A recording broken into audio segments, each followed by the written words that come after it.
Bom, e aí galera, vamos a mais um treino para o grande dia da apresentação. Hoje é 18/6, a apresentação é hoje. Eu tenho essa opção de look, que é um terno com a blusa branca, sem gravata.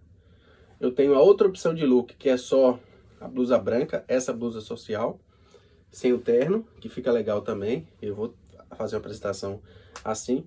E tem outra opção de look que é mais casual, onde eu uso uma blusa básica, típica da Hering ali, sem paletó, só a blusa... é a blusa básica com paletó, sem a social, que fica legal também. E tem a opção, são 4 estilos, né? Essa opção só que com a gravata. Aí eu vou iniciar a apresentação aqui agora, um treino. E aí as próximas eu gravo com as outras opções de look. Bom, então vamos lá. 3, 2, 1. Olá a todos, meu nome é Miqueias. Sou aluno do 10º semestre do curso de Direito. Hoje darei início à apresentação do meu trabalho de conclusão de curso. Mas antes disso, em nome da coordenadora, eu cumprimento todos os presentes, em especial a banca e aos colegas. Convido-os a conhecer um pouco mais sobre o papel da Defensoria Pública no acesso à justiça. E dando início à nossa apresentação, eu me chamo Miqueias Gomes Souza, sou aluno do 10º semestre, tive como orientadora a professora Andressa Bertão. E o nosso trabalho de conclusão de tema tem como problemática central ou tema o papel da Defensoria Pública no acesso à justiça. Quando se fala em Defensoria Pública, quando se fala em acesso à justiça, esse tema é um tema caro, é um tema de extrema relevância, sobretudo em países com alta desigualdade social. E o Brasil, conforme implícito está no artigo 3 da Constituição, onde trata-se dos objetivos da República Federativa do Brasil, nós temos um dos incisos que diz o seguinte: um dos objetivos é erradicar a pobreza e a marginalização e reduzir as desigualdades sociais e regionais. O que fica implícito que o país é sim um país desigual, e a partir da Constituição de 1988, o acesso à justiça ele se tornou um direito, né? Direito e garantia fundamental, conforme um inciso 74, e o Estado é quem prestará assistência jurisdicional gratuita aos que comprovarem suficiência de recursos, conforme se infere do inciso 74. E a Defensoria Pública é o instrumento que o Estado utiliza para prestar essa assistência jurídica integral e gratuita. Nesse sentido, o objetivo da Defensoria Pública, conforme a Constituição de 88, no seu artigo 134, é prestar assistência jurídica integral e gratuita, bem como assistência judiciária, algo que falaremos de forma mais aprofundada nos próximos slides.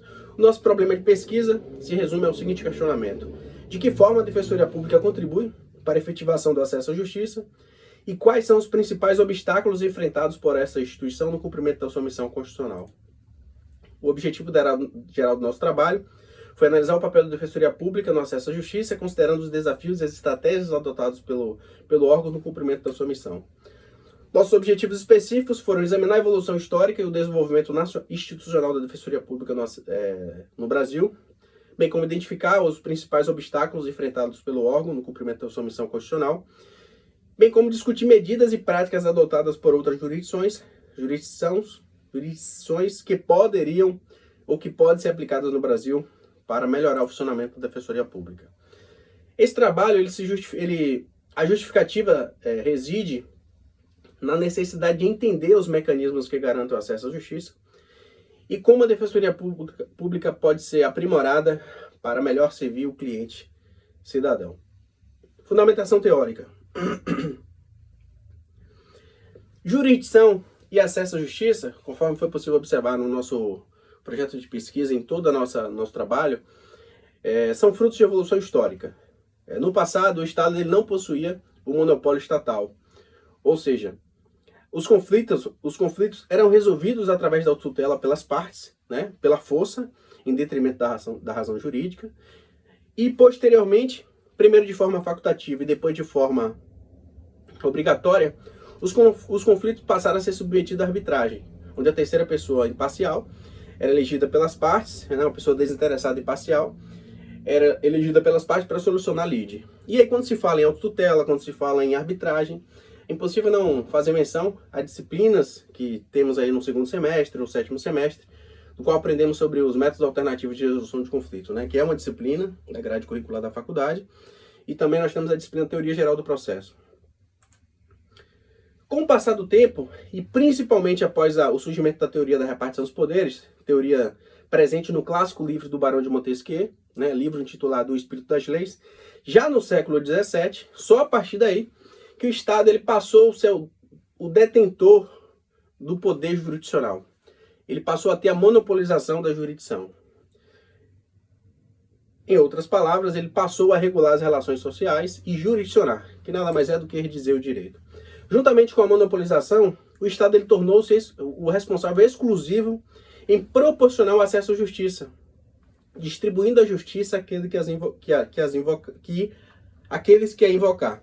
De um lado, ele evocou para si a tutela da jurisdição, né, conforme é possível extrair do artigo 5º da Constituição, um dos incisos onde trata do princípio da inafastabilidade da jurisdição, que garante a todos o acesso de buscar a proteção judicial.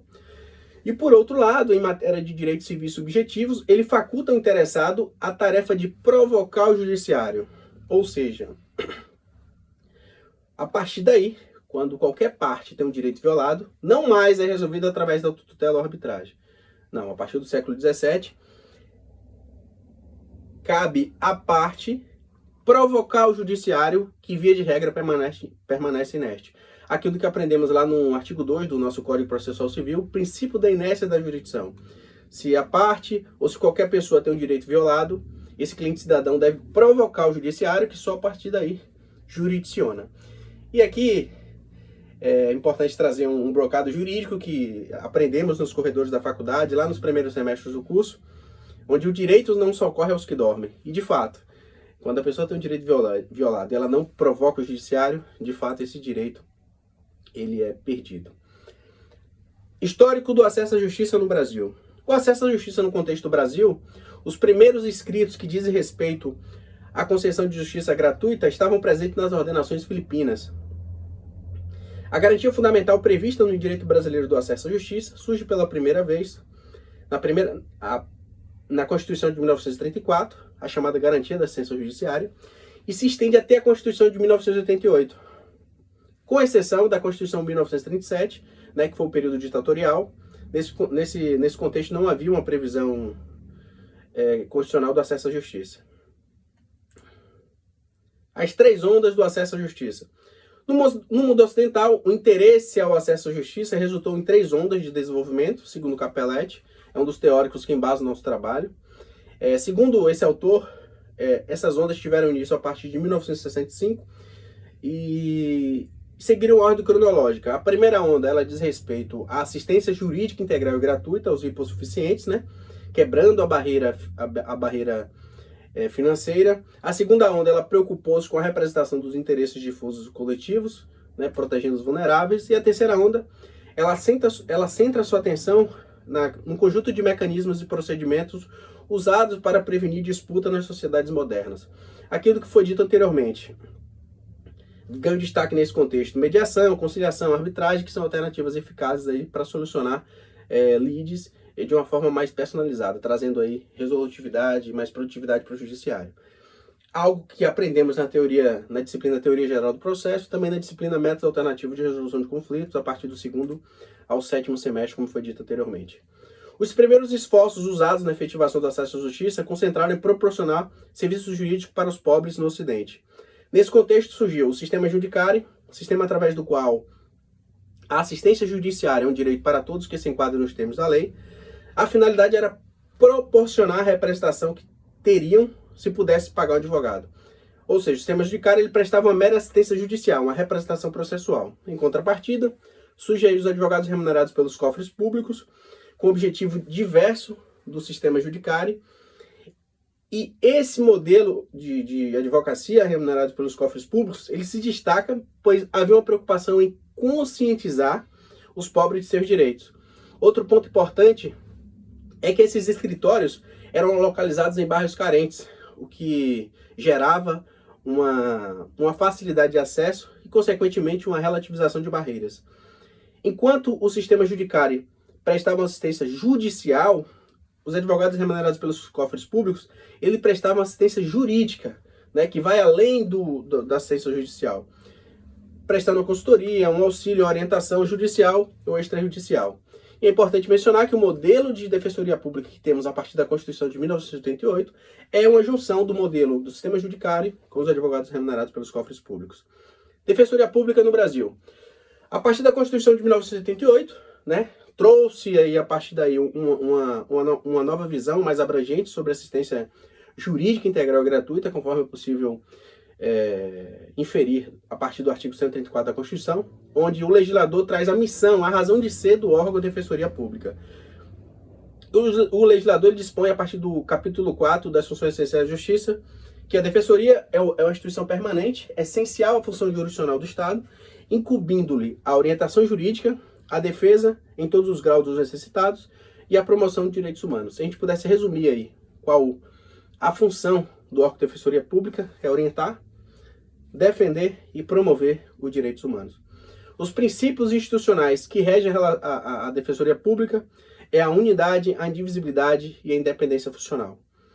O artigo 5º, inciso 74, traz a seguinte redação: o Estado prestará assistência jurídica integral e gratuita aos que comprovarem suficiência de recursos. É um direito fundamental, é o dever do Estado e um direito fundamental do cliente cidadão ter essa assistência jurídica integral e gratuita. Nesse sentido, qual o instrumento que o Estado utiliza para prestar essa assistência jurisdicional?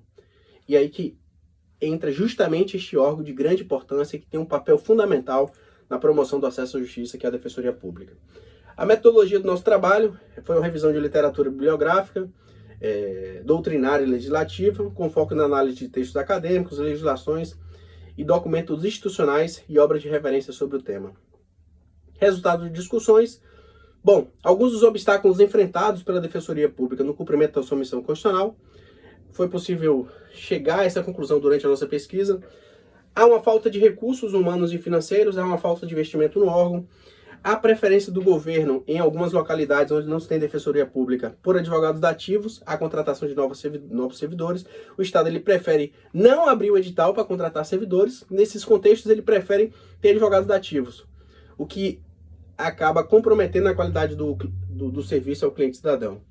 Não menos importante, nós temos aí também a questão da infraestrutura deficiente, então há uma falta de investimento no órgão. Enquanto o Ministério Público, trazendo aqui para a nossa realidade, tem um prédio próprio no alto da Prefeitura, juntamente com o Tribunal de Justiça, a Defensoria Pública ela não tem prédio próprio, ela está localizada no centro da cidade, na estrutura em formato de casa. Então há também a questão da falta do excesso de demandas, então é casos de mais e profissionais de menos, o que acaba afetando a qualidade do serviço ao cliente cidadão. Bom, mesmo diante desses desafios, como a Defensoria Pública contribui com o acesso à justiça e qual o seu papel no acesso à justiça? Bom, mesmo diante desse contexto, ela tem prestado a orientação jurídica, ela tem defendido os necessitados, ela tem defendido os direitos fundamentais e os direitos humanos. E é importante mencionar que, segundo a Constituição, é o principal órgão responsável pelo acesso à justiça, a Defensoria Pública. Ela tem um papel super importante para assegurar que todos, independente de sua condição financeira, tenham acesso à justiça, promovendo nesse contexto a assistência jurídica integral e gratuita e, não menos importante, promovendo sobretudo a inclusão social jurídica. Propostas e modelos internacionais que podem ser replicados no Brasil. Nós temos aí a ampliação da Defensoria Pública Comunitária, temos a implementação de IA e a especialização de defensorias públicas para atuar em políticas estruturantes, é algo que ocorre na Espanha, onde se tem defensores públicos que participam ativamente na formulação de políticas públicas de habitação, educação e saúde, influenciando na construção de normas mais justas para populações. Imagine você ter um defensor público que está no dia a dia lidando com os problemas sociais, atendendo às populações mais carentes, pegar esse mesmo servidor, em parceria com o Poder Público Municipal e Estadual, e colocar ele para atuar na criação de políticas públicas. Então, certamente é algo que traria benefícios aí a médio e longo prazo. Implementação de IA. Então, para otimizar o processo e reduzir a judicialização, algo que é aplicado na Estônia e no Reino Unido, onde, se utilizando a IA, há uma triagem inicial dos casos e uma orientação aos cidadãos antes da judicialização. Não vou explicar pela questão do tempo, mas eu posso trazer durante as perguntas. As considerações finais. O acesso à justiça foi possível concluir. Ele não se limita ao acesso ao Poder Judiciário, e nesse contexto a Defensoria Pública tem um papel essencial na efetivação deste acesso. Então, o papel da Defensoria Pública no acesso à justiça, o seu papel é assegurar que todos tenham acesso à justiça, promovendo a igualdade e a inclusão social e jurídica. essa foi a nossa apresentação, agradeço a atenção de todos. Caraca, velho, 15 minutos, eu falei rápido. Alexa, ligar ar-condicionado. Tudo bem. Alexa, termostato 17. Não encontrei um grupo ou dispositivo Alexa. chamado A. Alexa, termostato 17. O termostato está definido para 17. Sim. Velho, eu tô falando rápido por quê? Porque eu tô percebendo que eu tô trazendo muitos comentários e já chegou no tempo máximo. Meu tempo de apresentação é 15 minutos. Se eu apresentar mais de 15, eu perco pontos. Se eu apresentar menos, não perco. Entre 10 a 12, eu não perco. Então, meu conteúdo é extenso, eu trago muitos comentários, isso acaba que eu tô chegando no limite máximo. E olha que aqui eu tô tendo controle do tempo, porque eu tô olhando aqui pra tela e vejo o tempo ali na tela do meu celular. Mas na hora lá eu não vou ter, então eu preciso... agora eu vou tirar esse look, vou treinar com outro look e vou tentar não falar menos em alguns tópicos e deixar para trazer mais conteúdo no finalzinho do trabalho, que são algumas partes bem relevantes sobre o tema, que é o fechamento, que é algo que eu tenho a impressão que eu preciso deixar bem amarradinho e falar de uma forma bem clara para que a banca venha compreender o ideal do nosso trabalho. Mas eu tô vendo que eu tô no tempo, velho. Ontem eu treinei, deu 14h50, hoje eu treinando deu 15. Putz. Vamos lá, vamos fazer mais uma apresentação aqui. Valeu, rapaziada.